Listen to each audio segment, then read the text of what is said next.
G'day, legends. I hope you're all fantastic. I had one of the most mind-blowing experiences of my musical career on the weekend. Not only did I get to see Metallica up close and personal from the Snake Pit, and it was an amazing show. The set list is great. The band sounds great. Everyone was playing really, really well, and the show is an absolutely colossal experience. I got to go backstage and to check out their rigs, hold some of their iconic instruments, and also see the rest of the incredible audio-visual mothership that they tour with. So I just want to say a massive, massive thank you to Chad and Justin, James and Kirk's texts, and to Cooper Carter for connecting us. I got a text from Chad the night before the show just saying, "Hey, Leon, I know you're in Perth. I've watched a bunch of your videos. Do you want to come down and just hang out? Do you have any spare time?" And I had a show all of Friday afternoon and evening. I think I ended up getting home at about 2 or 3. It was a celebrity boxing match where I was playing guitar with a sax player and some DJs. Never really done a gig like that before in my life, but it was really fun. And then Metallica were playing the next night. So I thought Chad just was maybe going to pop out and say hi at the most. I got to go down to the show. That was more than enough being able to see an iconic band. But he came out and he said hello and he said, "Hey, follow me." And then we went backstage. And that's when the fun began. I did not expect to be going backstage at all. It was above and beyond anything I could imagine, and being able to meet Chad and also Justin, Kirk's tech. Chad's been James's tech for 20 years and Justin has been Kirk's tech for 30 years. So they have seen it all, they've done it all, and they were talking about the dance of having to tech and essentially keep up with the show with a new stage layout. Metallica weren't doing an in-the-round show. It was a little bit more of a traditional arena show with a gigantic stage that the band could play on, all the big visuals, and of course the massive PA, which I learned they actually own all of the equipment for. So they're not hiring anything, which is absolutely next level. Now, they've been using fractals for guitar and bass, I think, since they did that gig in Antarctica. They were on the Axe-FX 2s, they're on the Axe-FX 3s now. And yeah, we just had a really fun chat talking about how convenient the fractals are, how many problems they have solved in their rig, especially when it comes to, say, phase alignment. You've got multiple amps mic'd up with different microphones, and you've got to spend so much time every night getting everything aligned and in time, along with the bass rig and the drum sounds, all the extra I/O that the Axe-FX 3 offers, because as I later learnt, they record every single show. They're taking DIs, they're taking multiple outputs on everything. They're absolutely using those units to the extreme on there. And they're also running some Matrix power amps and some cabs on stage, which is really cool. I mean, when I see a heavy metal show on that scale, I still default to wanting to see a wall of cabinets on there. So it's super cool that they've got their in-ear setup with the direct tones dialed in, but they've still got a little bit of that old school vibe on there with the cabs, and the guitars can feed back when they go up to them. That was cool enough to me, just getting to see the rigs and getting to chat to Chad and Justin and get a little bit of an insight into what they do and how they allocate their time on show day, and how they basically have to be on for the whole show because they're doing the preset switching in there for Kirk and James. And then Justin just goes, "Oh, hey, hold this." And that's the photo of me holding Greeny. And there's a really great photo that Cam, Ragdoll's drummer, took of me being handed the guitar, which I'll just put here. And I think it just kind of captures it all. And I'm sure all of us would react in this way if we were handed one of the most iconic instruments ever. And, it's a pretty thrashed out old guitar. That guitar has had a lot of miles on it. It's well documented that it had a headstock repair at one stage. It's just so played in, and seeing Kirk play it later that night, you could just tell he was glowing that extra little bit when he had that guitar in his hands. And, I know a lot of people talk about like the provenance of instruments and who should and shouldn't play them. I think the most important thing for me to remember, and what it really drove home watching Kirk play this guitar, was that, the guitar ultimately, whether it's Greeny, whether it's a $100 Squire Strat, it's a tool. in the hands of the musician. And if it makes the musician play better, if it kind of brings them some joy, I think that's the most important thing. And the fact that Kirk's able to go out and play that guitar in front of 50, 60,000 people or more every night, that stands for itself. And I definitely held the guitar very, very gingerly. It was like somebody holding or handing you a newborn baby, and you're sort of like, well, here's something that's definitely very, very precious, and I do not deserve to have it in my hands, so I'm going to take the photo and I'm going to hand it back. It's also super cool that Justin and Chad let us hold a few of the other instruments. Like I got to hold the White V that James plays in the show, which I believe isn't the OG Electra V. It's a replica, but again, really, really beaten up.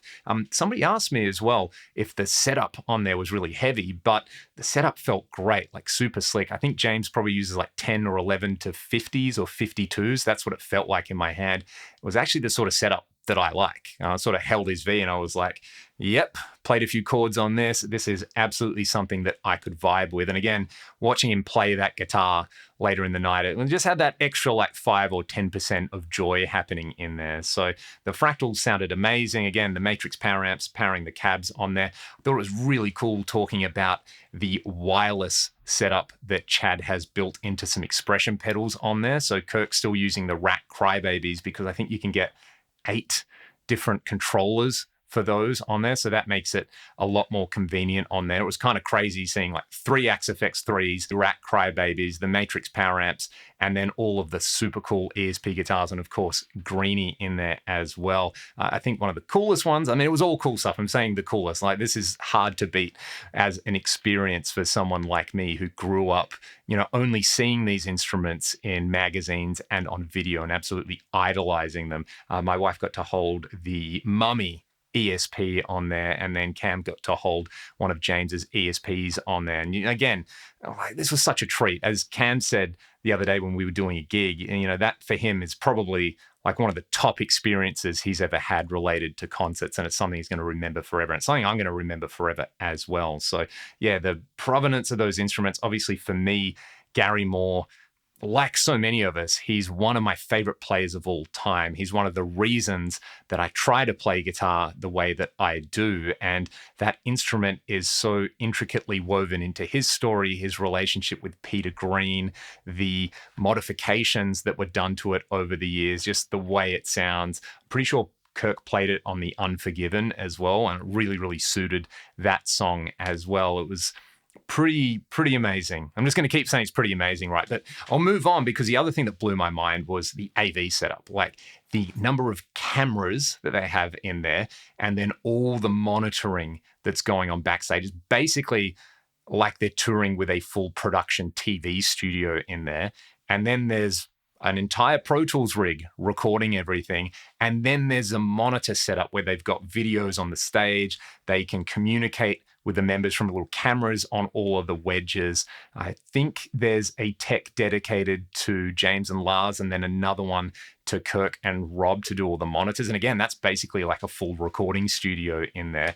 It's such a colossal production. I mean, I knew it would be big, right? So Metallica are the biggest metal band on the planet, but this was just on another level, seeing how well laid out everything, seeing how calm and relaxed everything was backstage. I don't think I've ever been in an environment, whether it's a small show or a big show, where you can just tell that everyone's really valued and respected for what they do. To use corporate speak, the workplace culture is clearly really great there. You could just kind of see it oozing off everybody who was working there. And yeah, then getting to actually see the show and see all these things implemented and just see so many people there having the absolute time of their lives. And, Metallica really have crossed over into being so much more than a band. They're a cultural force now. Like, there were all these events in Perth. There's tribute bands who play the night before. There was a pop-up with a bunch of Metallica-related paraphernalia and memorabilia.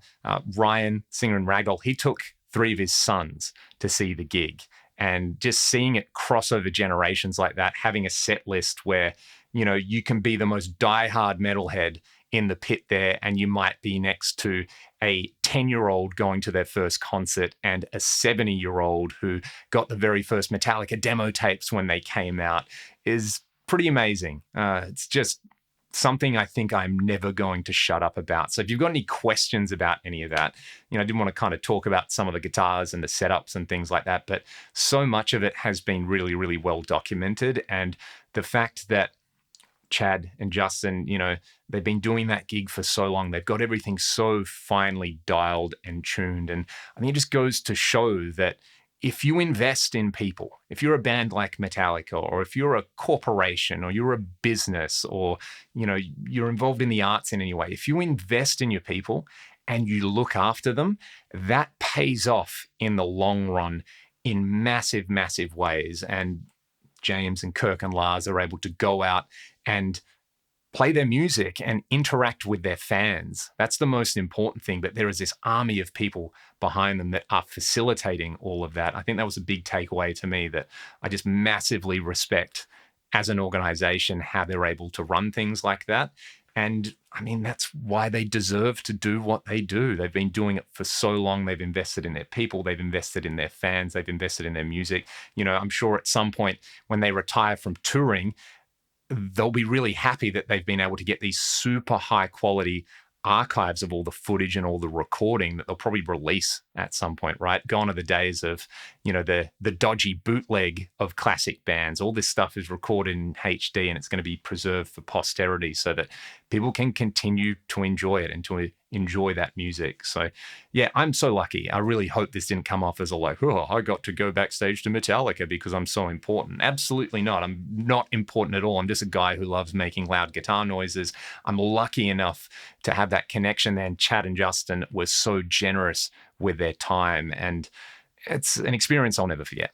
Really, really is. If you've had an experience like this, please let me know about it in the comment section below. And I'd highly encourage you to go and see this show.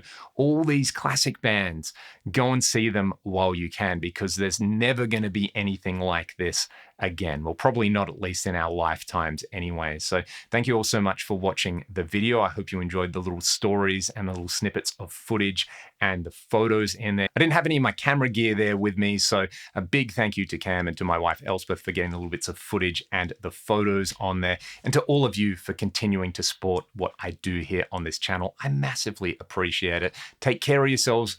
Go and grab your guitars and make some loud guitar noises now, and I will see you all on the next one. Thanks so much for watching. What did you think about this story, buddy? You don't care, do you? You're probably just more interested in whether they had cat pickies backstage. Go on. Fantastic. Show the world your fuzzy butthole. That's what they want to see.